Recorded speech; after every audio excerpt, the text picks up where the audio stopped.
perang laut modern sedang berubah dengan sangat cepat. Konflik yang melibatkan Iran dan Amerika beberapa waktu terakhir memberikan satu pelajaran penting bagi seluruh dunia. Bahkan kapal perang modern sekalipun bisa menjadi sasaran empuk. Drone kamikaze murah, rudal anti kapal jarak ratusan kilometer, hingga serangan swarm dari berbagai arah kini menjadi ancaman utama di laut. Dalam situasi seperti ini, muncul satu pertanyaan yang sangat penting. Jika skenario serangan seperti itu terjadi di kawasan Asia Tenggara, seberapa kuat sebenarnya kapal perang TNI Angkatan Laut menghadapi serangan drone dan rudal modern? Untuk menjawab pertanyaan ini, kita harus melihat kemampuan pertahanan udara kapal TNI Angkatan Laut dari yang paling kuat hingga yang paling terbatas.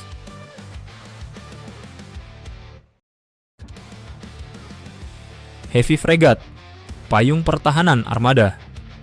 Dalam doktrin Angkatan Laut modern, fregat biasanya menjadi kapal pelindung utama dalam sebuah gugus tempur.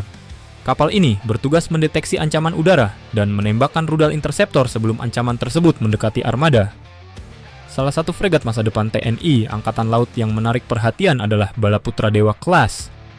Kapal ini diproyeksikan membawa 64 sel vertical launch system. Jumlah ini sangat besar untuk ukuran kapal perang di kawasan Asia Tenggara. Jika sebagian VLS tersebut diisi dengan rudal anti-udara jarak menengah, maka satu fregat saja mampu meluncurkan puluhan interceptor untuk menghadapi rudal anti-kapal maupun drone.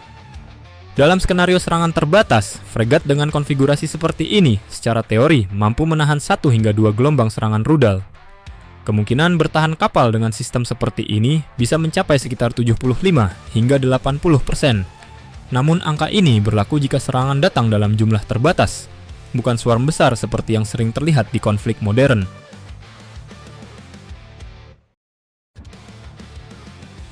Fregat Brawijaya dan Marta Dinata. Di bawah konfigurasi Balaputra Dewa, terdapat fregat lain seperti Brawijaya Class. Kapal ini membawa sekitar 16 sel VLS untuk rudal anti-udara. Jumlah ini masih cukup untuk memberikan perlindungan udara yang serius, tetapi kapasitas amunisinya jauh lebih terbatas. Artinya, kapal harus sangat selektif dalam menembakkan interceptor. Jika menghadapi 2 atau 3 rudal anti kapal sekaligus, sistem ini masih mampu melakukan intercept. Dan dibantu oleh meriam 76 mm Soprafonte sebagai layer kedua pertahanan serangan udara.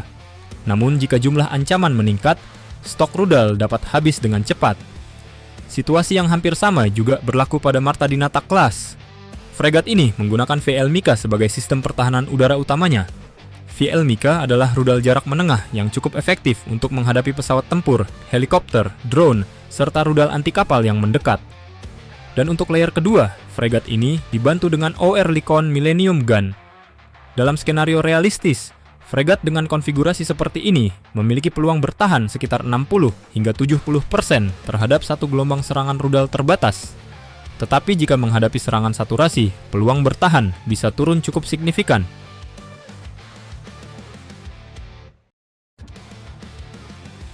Fregat Ahmad Yani, pertahanan udara generasi lama.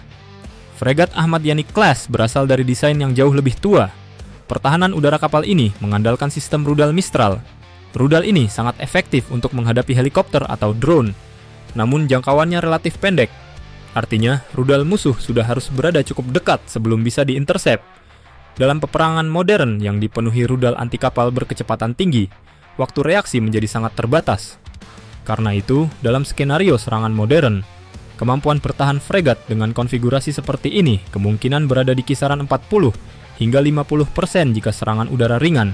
Namun, jika serangan swarm drone dan rudal kemungkinan persentase bertahannya lebih kecil.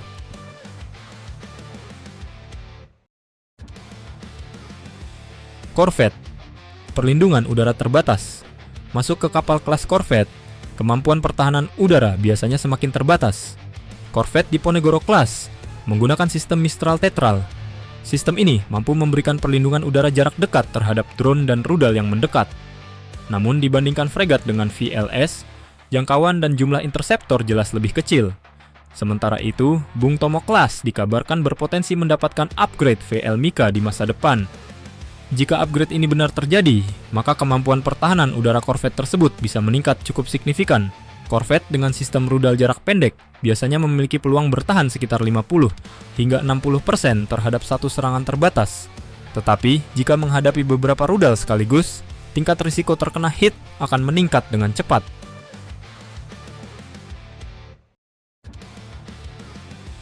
Kapal cepat rudal mengandalkan senjata titik. Pada level paling kecil, terdapat kapal cepat rudal. Kapal ini dirancang untuk melakukan serangan cepat menggunakan rudal anti kapal. Namun, kemampuan pertahanan udaranya relatif sangat terbatas. Sebagian besar hanya mengandalkan kanon otomatis 20 mm atau sistem Remote Controlled Weapon System. Senjata seperti ini hanya efektif sebagai pertahanan titik, artinya ancaman harus sudah sangat dekat sebelum bisa ditembak. Dalam perang modern yang melibatkan rudal anti kapal berkecepatan tinggi, peluang bertahan kapal seperti ini secara realistis berada di kisaran 30 hingga 40% jika menghadapi satu rudal. Jika 2 atau 3 rudal datang bersamaan, risiko terkena hit akan meningkat sangat drastis.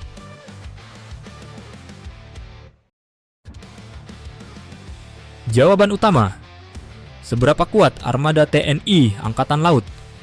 Sekarang kita kembali ke pertanyaan di awal.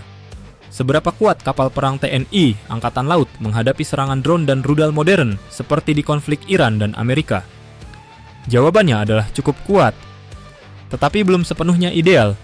Fregat modern seperti Balaputra Dewa dan Marta Dinata mampu memberikan payung pertahanan udara yang cukup solid. Namun, sebagian kapal TNI Angkatan Laut masih menggunakan sistem pertahanan udara jarak pendek. Artinya, kemampuan menghadapi serangan swarm besar masih memiliki keterbatasan. Jika sebuah gugus tugas TNI Angkatan Laut terdiri dari beberapa fregat modern yang bekerja bersama korvet dan kapal pendukung, maka peluang armada untuk bertahan dari satu gelombang serangan rudal modern bisa berada di kisaran 60 hingga 75%.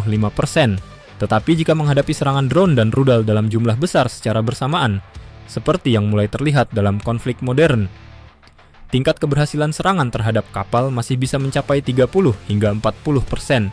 Dan inilah alasan mengapa hampir semua angkatan laut dunia saat ini berlomba memperkuat pertahanan udara kapal mereka.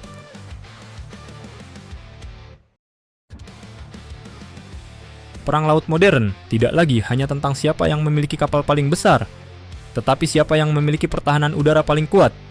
Drone murah, rudal jarak jauh, dan serangan swarm telah mengubah aturan permainan di laut.